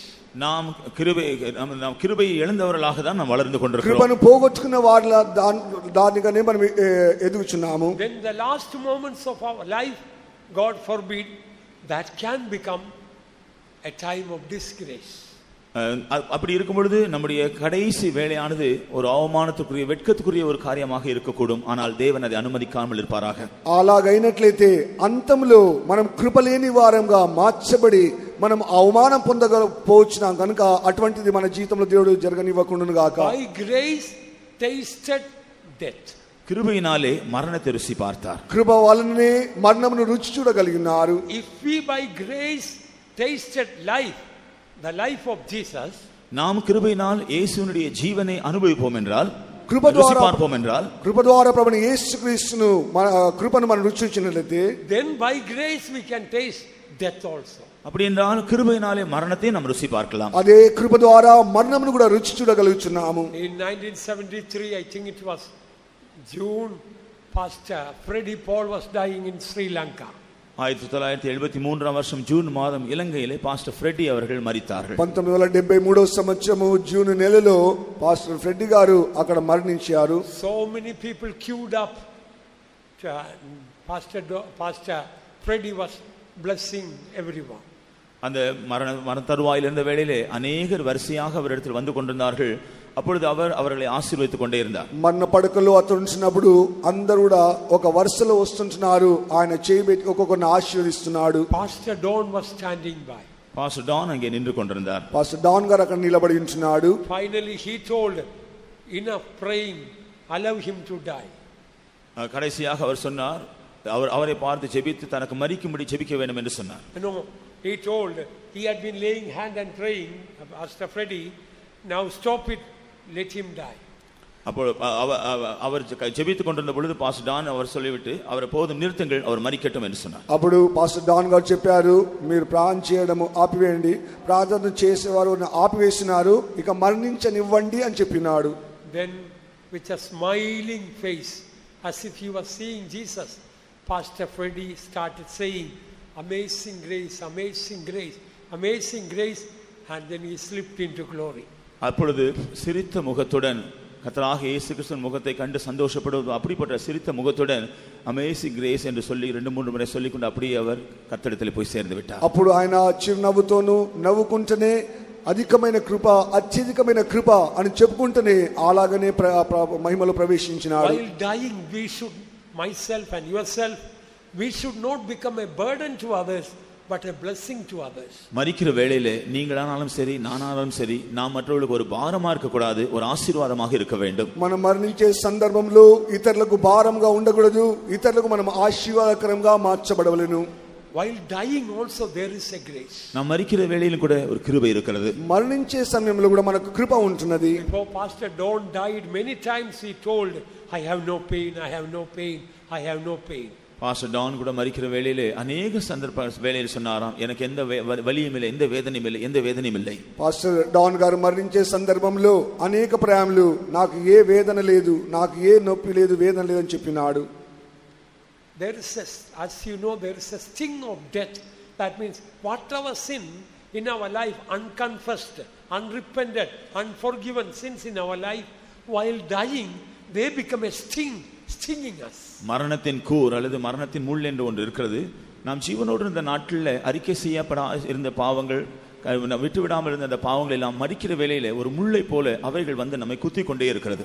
మరణపు ముళ్ళు అనేది ఒకటి ఉంటున్నది. నువ్వు మరణించక ముందుగానే ఒకవేళ నీ జీవితంలో పాపములు ఒప్పుకొనకుండా నీవు వాటిని బహిరంగంగా ఒప్పుకొని దాన్ని విడిచిపెట్టకుండా ఉన్నట్లయితే ఆ యొక్క మరణ ముళ్ళు నిన్ను అది గుచ్చుతూనే ఉంటున్నది. But if we grow in the grace of God and in the knowledge of our Lord Jesus Christ, ஆனால் தேவனுடைய கிருபையிலும் கர்த்தராகிய இயேசு கிறிஸ்துவை அறிகிற அறிவிலும் நாம் வளர்ந்து கொண்டிருந்தால், ఒకవేళ దేవుని యొక్క కృపలోను ఆయన యొక్క జ్ఞానంలోను మనం అభివృద్ధి పొందుతూ ఉన్నట్లయితే just the opposite thing will happen. What is that? அதற்கு முற்றிலும் எதிர்மாறான ஒரு முள் சம்பவிக்கும். அது என்ன? దానికి వ్యతిరేకంగానే కార్యములు సంభవిస్తున్నది. ఏమని తెలుసా? A backslider with unconfessed sin, all the unconfessed, unforgiven sins come and sting that person. Similarly, the opposite way, ஒரு பின்மாற்றக்காரனுடைய மரண வேளையில் அவன் அறிக்கை செய்யாத பாவங்கள், மன்னிக்கப்படாதவனுடைய பாவங்கள் எல்லாம் முட்களை போல வந்து அவனை குத்தி நெருக்கி கொண்டிருக்கும். அதை போலவே அதற்கு மாறான விதத்தில் వెనుకబడిపోయిన వాని యొక్క జీవితంలో వాడు పాపములు ఒప్పుకొనకుండా పాపములను క్షమాపణ పొందకుండా ఉన్నట్లయితే ఆ యొక్క మరణ ముళ్ళు వచ్చి వాని ఏ విధంగా గురించి వేదన పరుస్తున్నదో, if we have been growing in the grace of God all over our life, we will be filled with that perfect grace. நாம் தேவனுடைய கிருபையிலே வளருகிறவர்களாக இருந்து அந்த மரண வேலை சந்திக்கும் பொழுது நம்மை சுற்றிலும் దేవునుடைய அந்த கிருபையானது நம்மை சூழ்ந்து கொள்ளும். அந்த கிருபையினால் நாம் நிரப்பப்படுவோம். ఎప్పుడైతే మనం దేవుని యొక్క కృపలో అభివృద్ధి పొందుచునే ఉంటున్నామో ఆ యొక్క సందర్భంలో దేవుని యొక్క కృప మనల్ని ఆవరించుకొని మనల్ని నింపుచుంటున్నది. I often mention about Pastor K.T. Daniel, who died in 1960 or 1961 in Coimbatore. 1961 வருஷத்தில் கோயம்புத்தூரில் பாஸ்டர் கேடி டேனியல் மரித்ததான அந்த விதத்தை நான் அடிக்கடி சொல்வதுண்டு. పాస్టర్ కేటీ డానియల్ అనే వారు కోయంబత్తూరులో 61 సంవత్సరంలో అతను మరణించున్నారు. When the time came, he told, my chariot is coming down. அவர் மரிக்கிற வேளை வந்த பொழுது என்னுடைய ரதம் வருகிறது என்று சொன்னார். ఆయన మరణించే సందర్భంలో ఇదిగో నా రథము దిగొస్తుందని చెప్పించున్నాడు. He called all the servants of God. எல்லா ஊழியர்களையும் அழைத்தார். సేవకులందరిని పిలిచినాడు. He sat up and gave a wonderful Bible study. அவர் உட்கார்ந்து ஒரு அருமையான வேத பாடத்தை கொடுத்தார். ఆయన కూర్చొని ఒక మంచి వేద పఠనం ఇచ్చినారు. I think Jude verse 3, content for the faith once for all given to the saints. யூதா நிருபம் 3ஆம் வசனம், பரிசுத்தவான்களுக்கு ஒரு விசை ஒப்பு கொடுக்கப்பட்ட விசுவாசத்துக்காக தைரியமாய் போராடுங்கள் என்ற விஷயத்திலிருந்து தான் வேத பாடம் கொடுத்தார். యూదా 3వ వచన ప్రకారముగా పరిశుద్ధులకు ఒకేసారి అప్పగింపబడిన ఆ యొక్క విశ్వాసం నిమిత్తమై పోరాడమని చెప్పించున్నాడు. He prayed for everyone, and to some he prophesied also. அதன் முன்பு எல்லா ஊழியர்களுக்கும் ஜெபித்தார். சிலருக்கு தீர்க்க தரிசனமும் சொன்னார். అందరి మీద చేయబెట్టి ప్రార్థన చేసినారు. కొంతమందికి ఆయన ప్రవచనం కూడా చెప్పినాడు. Heaven was lit up. Heaven was full of light. పరలోకమానది ముళు ప్రకాశమాయి இருந்தது. పరలోకం అనేది ఎంతగానో తేజస్సుతో నింపబడి ఉన్నది. Either side of the royal road, white clad angels were standing. அந்த ராஜரீக பாதையின் இரண்டு பகுதிகளிலும் வெண் வஸ்திரம் தரித்த தூதர்கள் நின்று கொண்டிருந்தார்கள். రాజమార్గం యొక్క ఇరు ప్రక్కల కూడా తెల్లని వస్త్రం ధరించుకున్న దేవదూతలు నిలబడి ఉంటున్నారు. The king of kings was coming with the accompaniment of music in a glorious chariot. ராஜாதி ராஜா மகிமையான ஒரு ரதத்திலே தன்னை சுற்றிலும் இசை வாசிக்கிறவர்கள் அந்த இசை முழக்கக்கூடிய அந்த நிலைமையில் வந்து கொண்டிருந்தார். రాజాది రాజు ఆ యొక్క రథం మీద కూర్చొని ఆయన ఆ వెనుక వాయిద్యముల చేత వాయింపబడుతున్న స్వరమండలంతో కూడా ఆయన దిగి వస్తున్నాడు. The king of kings came in and welcomed Pastor K.T. Daniel, who approached him in a golden chariot like a bishop with all the precious divine adornments. ஒரு பிஷப் விதமாக அவருடைய அந்த ஊழியத்துக்குரிய விசேஷமான அந்த வஸ்திரத்தை தரித்திருப்பார். அதே போல ஒரு பொன் ரதத்திலே அந்த அப்படிப்பட்டதான வஸ்திரம் தரித்ததான ஒரு நிலைமையிலே அவர் சென்றார். அந்த ராஜாதி ராஜா அவரை வந்து அவ்விதமாய் வரவேற்றார். ఆ యొక్క బంగారు రథం మీద ఆయన రాజాది రాజుగా వచ్చిన సందర్భంలో ఆయన ఒక బిషప్ వలె వస్త్రములను అలంకరింపబడిన ఒక వ్యక్తిగానే కనబడించినాడు. Then he lay down and told, my chariot has come, and then he scored. அப்பொழுது அவர் சொன்னார், என்னுடைய ரதம் வந்துவிட்டது என்று சொல்லி படுத்து அப்படியே அவர் கடந்து போனார். ఆ సందర్భంలో నా రథం వచ్చినదని చెప్పి అందులో వెళ్ళిపోయించినాడు. If our life will glorify God, our death also will glorify. நம்முடைய ஜீவியம் தேவனை மகிமைப்படுத்தக்கூடிய ஒன்றாக இருக்கும் என்றால் நம்முடைய மரணமும் தேவனை மகிமைப்படுத்தக்கூடியதாக இருக்கும். మన జీవితం అనేది దేవుని మహిమపరిచినట్లయితే మన మరణం కూడా దేవుని మహిమపరచగలదు. Whether rapture or our death, that our end should glorify God, for that shall we praise God. நம்முடைய மரணமோ அல்லது கர்த்தருடைய வருகையில் நாம் எடுத்துக்கொள்ளப்படக்கூடிய நாளோ நம்முடைய அந்த முடிவின் நாள் கர்த்தரை மகிமைப்படுத்தக்கூடியதாக இருக்கும்படியாக நாம் எல்லாரும் கர்த்தரை ஸ்தோத்திரம் మన మరణమో లేకుంటే ప్రభు రాకడకు ఎత్తబడే ఒక సందర్భం వచ్చినప్పుడు మన జీవితం ద్వారా దేవుడు మహిమపరచబడినట్లుగా స్తోత్రం చేద్దాము. Praise the Lord, praise the Lord, praise the Lord, praise the Lord, praise the Lord, praise the Lord, praise the Lord, praise the Lord, praise the Lord. Praise the Lord, praise the Lord, praise the Lord, praise the Lord, praise the Lord, praise the Lord, praise the Lord, praise the Lord, praise the Lord, praise the Lord. When we grow in the grace of God, we will not have fear of death. நாம் தேவனுடைய கிருபையிலே வளரும் பொழுது நமக்கு மரண பயம் வராது. దేవుని యొక్క కృపలో అభివృద్ధి చెందుతున్నప్పుడు మరణం గురించిన భయం మనకు ఉండదు. Death for a saint will be the day of perfection. ஒரு பரிசுத்தவானுக்கு மரணத்தின் நாள் பூரணத்தின் நாளாக இருக்கிறது. పరిశుద్ధుని యొక్క మరణం అనేది పరిపూర్ణమైన దినముగా కనబడుచున్నది. The path of the justice as the shining light that shineth more and more unto the perfect day. நீதிமானுடைய பாதை நடுப்பகல் வரைக்கும் அதிகமாக பிரகாசிக்கிற சூரிய பிரகாசம் போல இருக்கும். నీతిమంతుని యొక్క మార్గం అనేది అధికంగా సూర్యుని వలె ప్రకాశించే విధంగా కనబడుచున్నది. So we don't need to be afraid of death. ஆகவே மரணத்தை குறித்து நாம் பயப்பட வேண்டிய அவசியம் இல்லை. మరణం గురించి భయపడవలసిన అవసరమే లేదు. Death should be afraid of us. மரணம் தான் நம்மை கண்டு பயப்பட வேண்டும். మరణమే మనల్ని చూచి భయపడవలెను. We should not be afraid of sickness. நாம் வியாதியை கண்டு பயப்பட வேண்டியதில்லை. వ్యాధి గురించి మనం భయపడకూడదు. Sickness should be afraid of us. வியாதி தான் நம்மை கண்டு பயப்பட வேண்டும். వ్యాధి మనల్ని చూచి భయపడవలెను. We shouldn't be afraid of the devil. Devil should be afraid of us. பிசாசை கண்டு நாம் பயப்பட வேண்டியதில்லை. அவன் தான் நம்மை கண்டு பயப்பட வேண்டும். సైతాన్ చూచి మనం భయపడకూడదు. సాతానే మనల్ని చూచి భయపడవలెను. The grace of God has given to keep our life clean. தேவன் நமக்கு தந்திருக்கிறதான அவருடைய கிருபையானது நம்முடைய ஜீவியத்தை சுத்தமாக தூய்மையாக வைத்துக் கொள்வதற்காக. దేవుడు మనకు అనుగ్రహించిన అద్భుతమైన కృప అనేది మన జీవితమును అతి స్ఫటికంగా స్వచ్ఛమైన స్ఫటికంగా ఉంచడం నిమిత్తమే. Do you believe the grace of God can keep our thoughts clean? தேவனுடைய கிருபை நம்முடைய எண்ணங்கள் நம்முடைய மனதை எல்லாம் சுத்தமாக வைத்துக் கொள்ளும் என்று நீங்கள் விசுவாசிக்கிறீர்களா?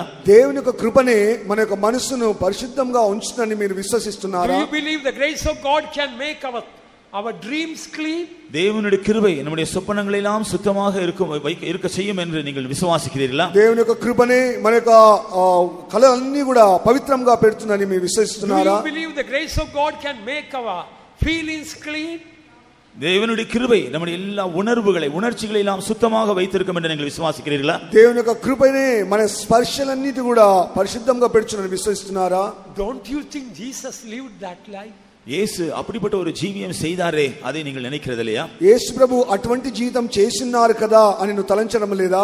One saint says your life may be in a mess, but God can make a message out of the mess. ஒரு தேவனுடைய பரிசுத்தவான் சொல்கிறார், உங்களுடைய ஜீவியம் மிகவும் தாறுமாறான நிலைமையில் இருக்கக்கூடும், ஆனால் தேவன் உங்களுடைய ஜீவிய தாறுமாறான நிலைமையிலிருந்து ஒரு தூது உண்டாகக்கூடிய நிலைமையில் உங்களுடைய ஜீவியத்தை மாற்றுவார். నీ యొక్క జీవితం అనేది తారుమారుగా తలకిందులుగా ఉంచినప్పటికీ దేవుడు అందులో నుంచి నిన్ను ఒక పరిశుద్ధమైన జీవితమునకు జయ జీవితంగా మార్చగలడు. By the way, I tell you in the spirit, if you keep unconfessed sin in your life, your death will show this man had unconfessed sin in his life.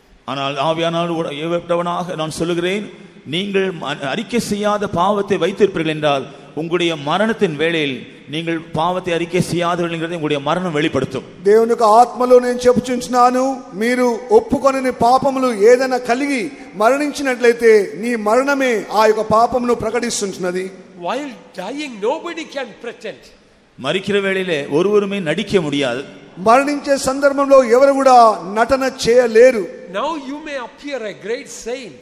இப்பொழுது ஒரு பெரிய பரிசுத்தவானை போல நீங்கள் தோற்றமளிக்கலாம். ఒకవేళ ఇప్పుడు నువ్వు అతి గొప్ప పరిశుద్ధునిగా కనబడవచ్చును. But your sin will find you out. ஆனால் உங்களுடைய பாவம் உங்களை வெளிப்படுத்தும். ఒక దినమున నీ పాపమే నిన్ను పట్టుకొనును. This is a holy ministry. இது ஒரு பரிசுத்தமான ஊழியம். ఇది పరిశుద్ధమైన సేవ. This is a holy calling. இது ஒரு பரிசுத்தமான அழைப்பு. ఇది పరిశుద్ధమైన పిలుపు. This is a holy life. இது ஒரு பரிசுத்த ஜீவியம். ఇది పరిశుద్ధ జీవితం. Call to holy heaven. நாம் பரிசுத்தமான பரலோகத்துக்கு அழைக்கப்பட்டிருக்கிறோம். పరిశుద్ధ పరలోకమునకు పిలువబడి ఉంచున్నాం. That where angels are crying holy holy holy. பரலோகத்திலே தேவதூதர்கள் பரிசுத்தர் பரிசுத்தர் பரிசுத்தம் என்று அழைத்துக் கொண்டிருக்கிறார்கள். దేవదూతలు రాత్రి పగలు పరిశుద్ధుడు పరిశుద్ధుడు పరిశుద్ధుడు అని పిలుస్తున్నాడు. If you keep hiding sin, one day you will be out. நீங்கள் உங்களுடைய பாவத்தை மறைத்து வைத்திருப்பீர்கள் என்றால் ஒரு நாள் நீங்கள் வெளியே தள்ளப்படுவீர்கள். నీ పాపమును దాచిపెట్టినట్లయితే ఒక దినమున నువ్వు బయటికి గెంటివేయబడుచున్నావు. You will become a mocking stock. He was hiding sin. Look at now what happened. இவன் அதன் பின்பு எல்லாரும் உங்களை வேடிக்கை பார்க்கக்கூடியதான ஒரு அப்படிப்பட்ட ஒரு ஆளாக நீங்கள் மாறிவிடுங்கள். அவங்களை பார்த்து இவன் பாவத்தை மறைத்து வைத்துக் கொண்டிருந்தான், இப்பொழுது என்ன ஆகிவிட்டான் என்று எல்லாரும் சொல்லக்கூடிய நிலைமை உண்டாகும். బయటికి వేడికగా కనబడుచున్న దానికంటే పాపం నీలో ఉన్నదనే దాన్ని అది ప్రకటింపబడుచున్నది. Only those who want have grace, they only can humble themselves and confess their life.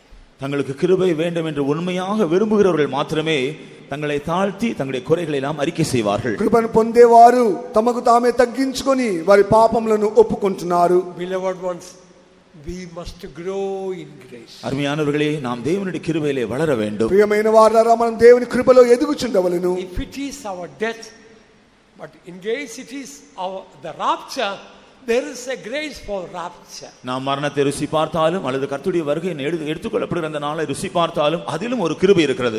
మరణం రుచి చూడకుండానే రాకడలో మనం ఎత్తబడినట్లయితే అక్కడ కూడా దేవుని యొక్క కృప కనబడుచున్నది.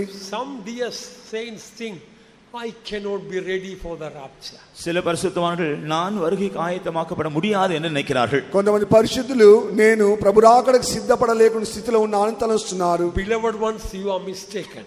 அருமையானவர்களே, நீங்கள் தவறாக விளங்கிக் கொண்டிருக்கிறீர்கள். ప్రియమైన వారలారా నువ్వు తప్పుగా అర్థం చేసుకుంటున్నావు. Only by the grace of God we can go at the rapture. தேவனுடைய கிருபையினாலே மாத்திரமே அவருடைய வருகையிலே நாம் எடுத்துக்கொள்ளப்படுவோம். దేవుని కృప ద్వారా మాత్రమే మనం ఆయన యొక్క రాకడలో ఎత్తబడగలుగుతున్నాము. We are saved by the grace of God. We are saved. நாம் தேவனுடைய கிருபையினாலே ரட்சிக்கப்பட்டோம். దేవుని కృప ద్వారానే మనం రక్షింపబడినాము. And received the water baptism by grace. தண்ணீர் ஞான ஸ்நானம் அவருடைய கிருபையினாலே நாம் எடுத்தோம். దేవుని యొక్క కృప ద్వారానే నీటి బాప్తిసం పొందినాము. Received the Holy Spirit by grace. பரிசுத்த ஆவி அவருடைய கிருபையினாலே பெற்றுக்கொண்டோம். కృప ద్వారానే పరిశుద్ధాత్మ పొందినాము. We got the calling to serve God by grace. கர்த்தருக்கு ஊழியம் செய்யும்படியான அழைப்பை அவருடைய கிருபையினாலே நாம் பெற்றுக்கொண்டோம். దేవుని యొక్క సేవకు పిలుపు కృప ద్వారానే పొంది ఉంటున్నాము. We came to the ministry by grace. தேவனுடைய கிருபையினாலே தான் நாம் இந்த ஊழியத்துக்கு வந்தோம். కృప ద్వారానే దేవుని యొక్క సేవకు వచ్చినాము. From all temptations and trials He preserved us by grace. கடந்த நாட்கள் வந்த பரீட்சைகள் சோதனைகள் எல்லாவற்றிலும் அவருடைய கிருபையினாலே அவர் நம்மை பாதுகாத்தார். గత కాలంలో నా పరీక్షలు శోధనలు అనేక మార్గములో కృప ద్వారా దేవుడు మనల్ని కాపాడినాడు. Going also at the coming of the Lord is the grace of God. கர்த்தருடைய வருகையில் நாளில் எடுத்துக்கொள்ளப்படுவதும் கூட அவருடைய கிருபையினாலே தான். ప్రభు యొక్క రాకడలో ఎత్తబడడం కూడా దేవుని యొక్క కృప ఎంచినది. When the Lord comes, He will bring a grace. நம்முடைய கர்த்தர் வரும் பொழுது அவர் அந்த கிருபை கொண்டு வருவார். ప్రభు ప్రత్యక్షమైనప్పుడు ఆయన కృపను తీసుకొని వస్తున్నాడు. That grace will change our vile body into a glorious body. அந்த கிருபை தான் நம்முடைய அற்பமான சரீரத்தை மகிமையான சரீரமாக மறுரூபமாக்கும். ఆ యొక్క కృపనే ఈ దీన శరీరం అనేది మహిమ శరీరంగా మార్చుచున్నాడు. Like dying grace, we read about it in Hebrews 2:9. Rapturing grace, we read in 1 Peter chapter 1 verse 13. நாம் மரிக்கும் பொழுது பெற்றுக்கொள்ற கிருபையை குறித்து 1 அதிகாரம் 9 வசனத்தில் படித்தோம். அதே போல எடுத்துக்கொள்ளப்படுகிற கர்த்தருடைய வருகையில் எடுத்துக்கொள்ளப்படக்கூடிய கிருபை குறித்து In Hebrews 2:9 we read. எபிரேயர் 2 அதிகாரம் 9 வசனத்தை நாம் படித்தோம். மரிக்கும் பொழுது உண்டாகிற கிருபை, கர்த்தருடைய வருகையில் எடுத்துக்கொள்ளப்படக்கூடிய கிருபை குறித்து 1 பேதுரு 1 அதிகாரம் 13 వచనத்தை நாம் படிக்கலாம். హెబ్రీ రాసిన పత్రిక 2వ అధ్యాయం 9వ వాక్యంలో కృప ద్వారానే మనము ఆ మరణం రుచి చూడగలుగుతున్నాము. అలాగే 1 పేతురు 1వ అధ్యాయము 13వ వచనంలో ఆయన కృప ద్వారానే మనము ఎత్తబడుచున్నాము. ஆகையால் நீங்கள் உங்கள் மனதின் அறையை கட்டிக்கொண்டு தெளிந்த புத்தி உள்ளவர்களாயிருந்து இயேசு கிறிஸ்து வெளிப்படும்போது உங்களுக்கு அளிக்கப்படும் கிருபையின் மேல் பூர்ண நம்பிக்கை உள்ளவர்களாயிருங்கள். Wherefore gird up the loins of your mind, be sober, and hope to the end for the grace that is to be brought unto you at the revelation of Jesus Christ. The grace that is going to be revealed at the revelation of Jesus Christ. இயேசு கிறிஸ்து வெளிப்படும்போது உங்களுக்கு அளிக்கப்படக்கூடியதான கிருபை. యేసుక్రీస్తు ప్రత్యక్షమైనప్పుడు మీకు తేబడు కృపను గురించి చెప్పబడుచున్నది. If we keep growing in the grace of God now, நாம் இப்பொழுது தேவனுடைய கிருபையில் வளர்ந்து கொண்டே இருப்போம் என்றால், ఇప్పుడు దేవుని కృపలో మీరు ఎదుగుతూనే ఉన్నప్పుడు one day Jesus will come, maybe today. ஒரு நாள் இயேசு வருவார். ఒక దినమున ప్రభుని యేసుక్రీస్తు వస్తున్నాడు. Maybe today. அது ஒருவேளை இன்றைக்காக கூட இருக்கும். ఒకవేళ ఈ దినమై ఉండవచ్చును. He will bring a special grace. அப்பொழுது அவர் ஒரு விசேஷமான கிருபை கொண்டு வருவார். అప్పుడు ఒక ప్రత్యేకమైన కృపను ఆయన తీసుకొని వస్తున్నాడు. That grace will change us into his glory. அந்த கிருபை தான் நம்மை அவருடைய மகிமை பொருந்தினவராக மாற்றும். ఆ కృపనే ఆయన మహిమలోనికి మనల్ని మార్చుచున్నది. So when we reach the mid sky, we will say, Lord, I never deserved to come, only your grace brought me here. ஆகவே நாம் மத்திய ஆகாயத்தில் சென்ற பின்பு, ஆண்டவரே, இங்கே நான் வருவதற்கு எனக்கு எந்த தகுதியும் இல்லை, உம்முடைய கிருபையினால் தான் நான் இங்கே வந்திருக்கிறேன் என்று நாம் சொல்லுவோம். ఎప్పుడైతే అక్కడ వెళ్తుంటున్నామో అప్పుడు అది చూచి, ప్రభువా ఈ స్థలంకి వచ్చేటకు నేను ఏమాత్రం యోగ్యుడను కాను, నీ కృపనే నన్ను ఇక్కడ తీసుకొని వచ్చినది. Beloved ones, if we think the mistakes we made today, we cannot go when Jesus comes. நாம் அருமையானவர்களே, இன்றைக்கு நாம் ஒரு தவறு செய்து விட்டால், இயேசு இன்றைக்கு வந்தால் நாம், even if suppose today Jesus comes, the mistakes we have done today, that will deprive us of going at the coming of the Lord. நாம் கர்த்தராகிய இயேசு கிறிஸ்து இன்றைக்கு வருவார் என்றால், ஒருவேளை இன்றைக்கு நாம் ஏதோ ஒரு தவறு செய்திருந்தால் அது நாம் அவருடைய வருகையில் எடுத்துக்கொள்ள போக முடியாது என்று நாம் நினைக்கிறோம். ప్రభు యొక్క రాకడ ఈ దినం ఉన్నట్లయితే మన జీవితంలో ఏదైనా తప్పిదములు మనలో ఈ దినం చేసినట్లయితే ప్రభు యొక్క రాకడ ఎత్తబడలేని స్థితిలో ఉన్నామని తెలుస్తున్నాం. But as we keep growing in the grace, ஆனால் நாம் கிருபையிலே வளர்ந்து கொண்டிருக்கும் பொழுது, ఒకవేళ కృపలో అభివృద్ధి పొందుతున్నట్లయితే, by grace we will be changed. கிருபையினாலே நாம் மறுரூபமாக்கப்படுவோம். కృప ద్వారానే మనం రూపాంతరం పొందుచున్నాము. Whether death or rapture, மரணமானாலும் சரி, அவருடைய எடுத்துக்கொள்ளப்படுதல் ஆனாலும் சரி, మరణమైనా సరే, మనం రాకడ ఎత్తబడటైనా సరే, our last moments will have a special grace. நம்முடைய జీవితంలో இந்த கடைசி నిమిషங்கள் విశేషిత கிருபை பெற்றுக்கொள்ளக்கூடியதாக இருக்கும். చివరి సమయంలో ఆయన ప్రత్యేకమైన కృప మనకు సహాయం చేయుచున్నది. Grace to see Jesus face to face. நம்முடைய இயேசுவை முகாமுகமாய் காணக்கூடியதான கிருபை, ప్రభువైన యేసుక్రీస్తును ముఖాముఖిగా చూచే దేవుని కృప. Therefore let us grow in grace. ஆகவே நாம் கிருபையிலே வளருவோமாக. అందుకొరకు దేవుని కృపలో మనం ఎదుగుదుము గాక. We are being punished, that is grace of God. நீங்கள் தண்டிக்கப்படுவீர்கள் என்றால் அது தேவனுடைய கிருபையினாலே தான். నువ్వు శిక్షింపబడుట అది దేవుని యొక్క కృప ద్వారానే. If you are unfairly punished, that is the great grace of God. எந்த காரணம் இல்லாமல் நீங்கள் தண்டிக்கப்பட்டால் அது தேவன் உங்கள் மேல் பாராட்டுகிற பெரிய கிருபை நிமித்தமாக தான். ఏ కారణము లేకుండా నువ్వు శిక్షింపబడినట్లయితే దేవుడు నీ మీద చూపిస్తున్న అత్యధికమైన కృప అయినది. Grace will help us to do things which we cannot naturally do for God's glory. இயற்கையாக நாம் செய்யக்கூடாத காரியங்களை దేవునుడి నామத்தின் మహిమేకాக நாம் செய்யும்படியாக கிருபை நமக்கு உதவி செய்யும். స్వాభావికంగా ఏ కార్యములు మనం చేయలేకపోతున్నామో దేవుని యొక్క మహిమ కొరకై చేయించు కార్యములే కృపను చూపిస్తున్నది. My grace is sufficient for you. என் கிருபை உனக்கு போதும், నా కృప నీకు చాలును. It doesn't say my grace was sufficient for you. என்னுடைய கிருபை உனக்கு போதுமானதாக இருந்தது என்று அவர் சொல்லவில்லை. నా కృప నీకు చాలినంతగా ఉన్నది అని చెప్పలేదు. It doesn't say my grace is going to be sufficient for you. என்னுடைய கிருபை இனிமேல் உனக்கு போதுமானதாக இருக்கும் என்று அவர் சொல்லவில்லை. ఇక మీదట నా కృప నీకు చాలునని చెప్పలేదు. My grace is sufficient for you. என் கிருபை உனக்கு போதும், నా కృప నీకు చాలును. All what we need to do is to grow in this grace and while walking in humility. நாம் செய்ய வேண்டியதெல்லாம் என்னவென்றால் அவருடைய கிருபையில் வளர்ந்து மனத்தாழ்மையோடு நடக்க வேண்டும். మనం చేయవలసిన ఒకే ఒక కార్యము ఆయన కృపలో అభివృద్ధి పొందుచు ఆయన ఎదుట దీనులమై తగ్గించుకొని జీవించవలెను. May God bless us. దేవుడు நம்மை ஆசీర్వదిப்பாராக. దేవుడు మనల్ని ఆశీర్వదించును గాక. தேவதூதரை காலமுடன் ஆரவார துதி கேட்க, தேவதூதரை காலமுடன் ஆரவார துதி கேட்க, அவர் கிருபையினால் மறுரூபமாக நம்மை தம்முடன் சேர்த்திடுவார். அவர் கிருபையினால் மறுரூபமாக நம்மை தம்முடன் சேர்த்திடுவார். தேவதூதரை காலமுடன் ஆரவார துதி கேட்க, தேவதூதரை காலமுடன் ஆரவார துதி கேட்க, அவர் கிருபையினால் மறுரூபமாக நம்மை தம்முடன் சேர்த்திடுவார்.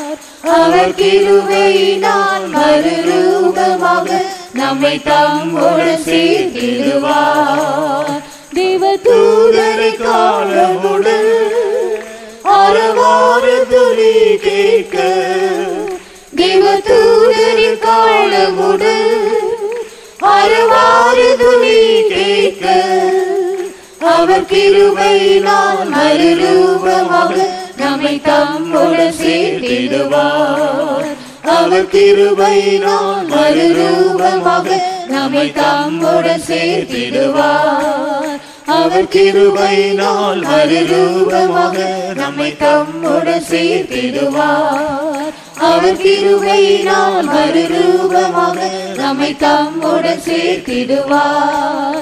அவர் கிருபையினால் மறுரூபமாக நம்மை தம்முடன் சேர்த்திடுவார். Shall we all stand up? நாம் எல்லாரும் எழும்பி நிற்போமாக. అందరు లేచి నిలబడదము. The Lord says, my grace is sufficient for thee. கர்த்தர் சொல்கிறார், என் கிருபை உனக்கு போதும். దేవుడు సెలవిస్తున్నాడు, నా కృప నీకు చాలును.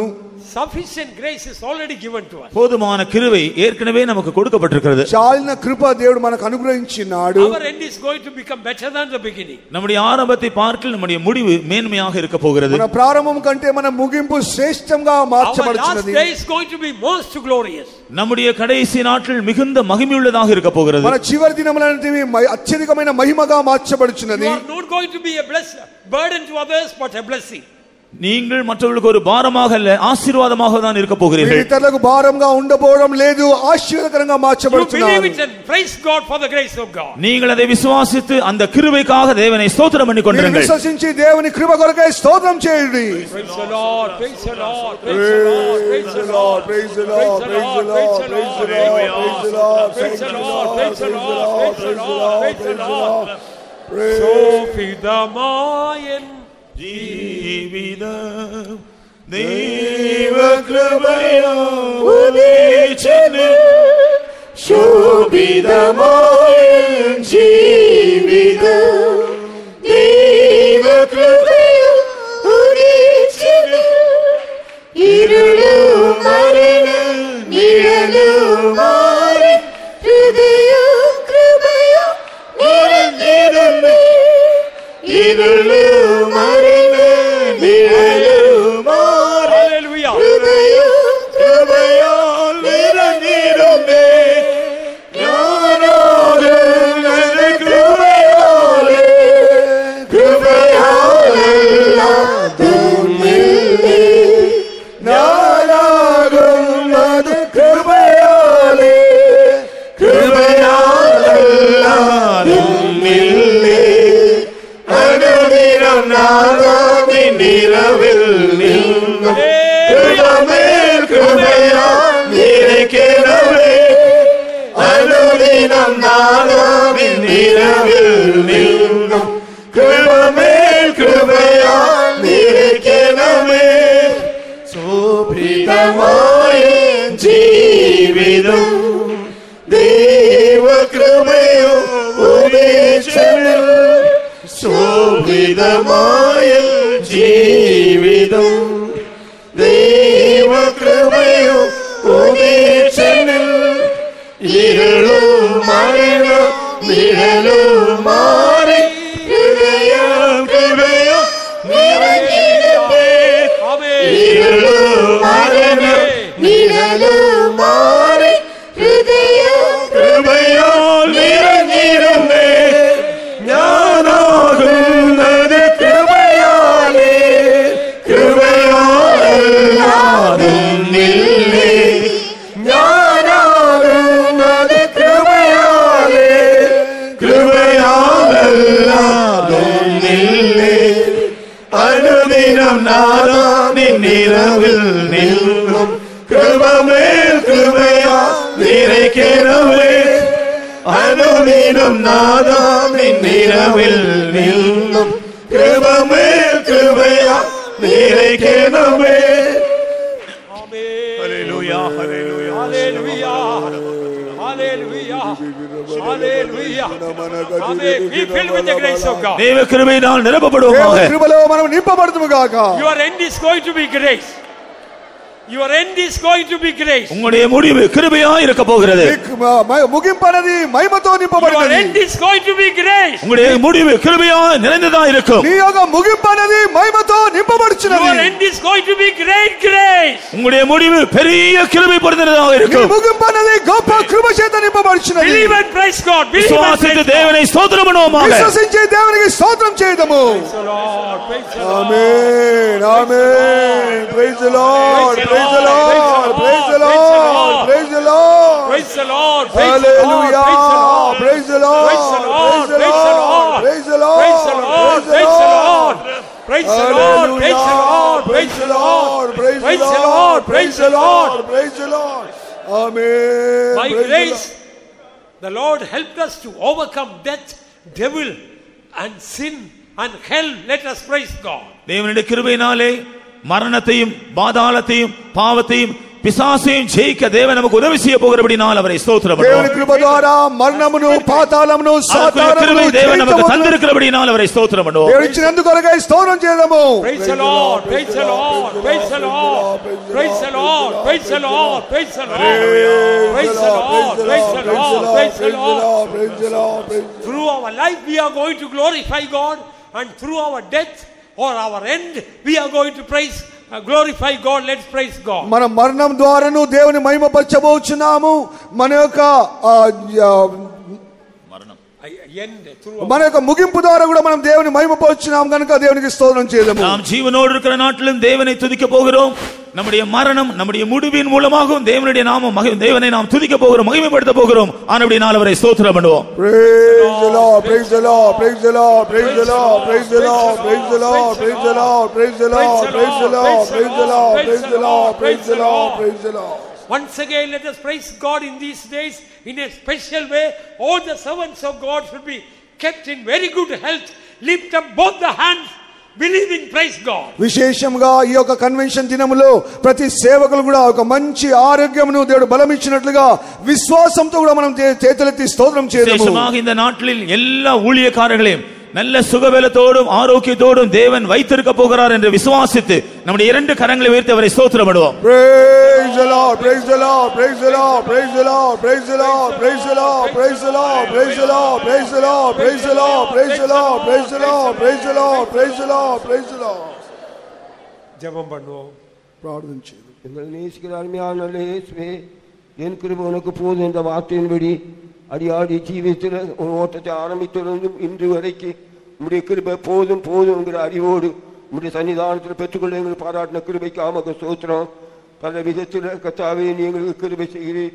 தவறு செய்யும்போது எவ்வளவுக்கு நீ சிச்சிக்கிறோம் அவ்வளவுக்கு நாங்களுடைய சமூகத்திலிருந்து கிருபை பெற்று கர்த்தாவே நாங்கள் எங்களை சுத்திகரித்து கிருபை மேல கிருபை வளர அது போதுமானதாக இருக்கு. ஆமக ஸ்தோத்திரம். ஒரு மனுஷனுடைய பின்னாட்களுடைய நன்மை செய்யும்படிக்கு அவனை கர்த்தாவே காரணமில்லாத பல சிச்சையின் வழியாக நடத்தப்பட்டாலும் கர்த்தாவே அவனுடைய பின்னிலைமையை முன்னிலைமையை காட்டிலும் அதிகமாக உயர்த்துவீங்கிற அந்த அறிவோடு அப்படிப்பட்ட சிச்சைகளை பொறுமையாக சகிக்க முடிய அடியாருக்கு முடிய நாமத்தில் கிருபை வேண்டும் என்று கேட்கிறோம். எவ்வளவுக்கு எவ்வளவு அறிவில் வளருவோமோ அவ்வளவுக்கு எவ்வளவு ஜீவியத்தில் கிருபை பெறுகிறதாகும். அந்த கிருபை கர்த்தாவே மரணத்தையும் பாதாளத்தையும் ஜெயிக்கக்கூடிய மரணத்தை ஜெயமா விழுங்கினேன் என்ற சாட்சியோடு கர்த்தாவே எங்களுடைய ஓட்டத்தை முடிக்க அது போதுமானதாக இருக்கிற நாமக்கு ஸ்தோத்திரம். அப்படிப்பட்ட ஒரு அபிஷேகத்தை அப்படிப்பட்ட ஒரு கிருபை இந்த நாட்களில் நாங்கள் வெளி கர்த்தாவை கேட்கவும் அதை அனுபவிக்கவும் அதை சுதந்திரித்துக் கொள்ளவும் அதை ஜெயமாக முடிக்கவும்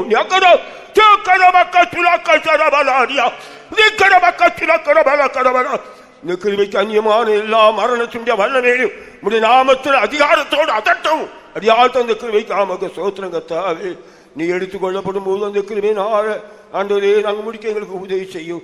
இந்த கிருபை ஒவ்வொரு நாள் நாங்கள் தியானித்து உடைய சமூகத்திலிருந்து வளர்ந்து கிருபை மேல கிருபை வச்சு கர்த்தாவே உம்முடைய சன்னிதானத்தில் காணப்பட உதவி செய்யும். இயேசுவின் நாமத்தில் சுவாமி. ஆமென். Gracious Lord, we thank you in these days of workers meetings. You brought, Lord, so many dear ones from far and near. Fill them with all the grace, we pray. Make the convention also a great blessing. In Jesus' name. Amen. Amen. Now may the grace of our Lord Jesus Christ, the love of God and the sweet fellowship of the Holy Spirit rest and abide with us all. Now